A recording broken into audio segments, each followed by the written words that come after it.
ഇന്നൊരു get ready with me ആയാലോ? വെറുതെ പറഞ്ഞ കേട്ടോ. സംഭവം ഞാൻ എവിടെ പോവാണെങ്കിലും ഏത് ഡ്രസ്സ് ഇടണം എന്നുള്ളത് ഞാൻ പോകുന്നതിൻ്റെ തൊട്ട് മുമ്പേ ഞാൻ തീരുമാനിക്കുള്ളൂ. ഈ പോണ പോക്ക് ഇട്ട ഡ്രസ്സ് മാറ്റാൻ വേണ്ടിയിട്ടാണ്. അത് കഴിഞ്ഞ് ഞാൻ നേരെ സ്റ്റിച്ചിങ് ചെയ്യാൻ വേണ്ടിയിട്ട് കൊടുത്തിട്ടുണ്ടായിരുന്നു. അപ്പോൾ അത് വാങ്ങിച്ച് വന്നു. സൂപ്പർ മാർക്കറ്റിൽ കയറിയിട്ട്, പക്ഷെ അവിടെ കയറിയിട്ട് ഞാൻ വീഡിയോ എടുക്കാൻ മറന്നുപോയി. അതെപ്പോഴും ഉള്ളതാണ്. അപ്പോൾ ഞാൻ മാഗിയുടെ ഈ കൊറിയൻ നൂഡിൽസിൻ്റെ ഒരു പാക്കറ്റ് വാങ്ങിയിട്ടും. സംഭവം എനിക്ക് കൊറിയൻ നൂഡിൽസ് ഭയങ്കര ഇഷ്ടമാണ്. അപ്പോൾ അതൊന്ന് ട്രൈ ചെയ്യാൻ വേണ്ടി വാങ്ങിച്ചാണ്. അപ്പോൾ ഇതിൻ്റെ കൂടെ 2 പാക്കറ്റ് ഉണ്ടായിരുന്നു കേട്ടോ മസാലയും. പിന്നെ എനിക്ക് കോഴിമുട്ട പൊട്ടിച്ചിട്ട് കഴിക്കാൻ ഭയങ്കര ഇഷ്ടമാണ്. പിന്നെ ചീസിൻ്റെ സ്ലൈസ് കൂടി ഇട്ട് കൊടുത്തിട്ടുണ്ടായിരുന്നു. അതും കൂട്ടി കഴിച്ചപ്പം സംഭവം നല്ല ടേസ്റ്റ് ഉണ്ടായിരുന്നു. ഈ എക്സ്പ്രഷനൊക്കെ കുറച്ച് കഴിഞ്ഞപ്പോൾ കണ്ട് മാറി.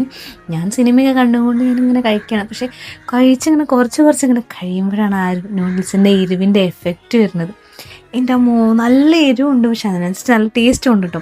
ഞാൻ ഈ ഒരു കപ്പിന് 2 കപ്പ് വെള്ളമൊക്കെ കുടിച്ചിട്ട് ഞാൻ എങ്ങനെയൊക്കെയോ തീർത്ത്. ഞാൻ ഫുഡ് പാഴാക്കിയിട്ടില്ല. ഫുഡ് എടുത്ത് കഴിഞ്ഞാൽ മുഴുവൻ കഴിക്കണം.